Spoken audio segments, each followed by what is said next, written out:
Le bilan final d'un glissement de terrain qui s'est produit samedi soir dans la province des Célèbes, au centre de l'Indonésie, s'établit à 20 morts, ont indiqué les autorités qui ont mis un terme aux opérations de recherche de victimes.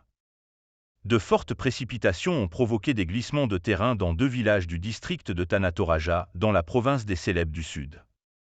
Un précédent bilan faisait état de 19 morts et 2 disparus, mais le bilan final s'établit à 20 morts après la découverte des corps d'une mère de 43 ans et de son enfant de 3 ans.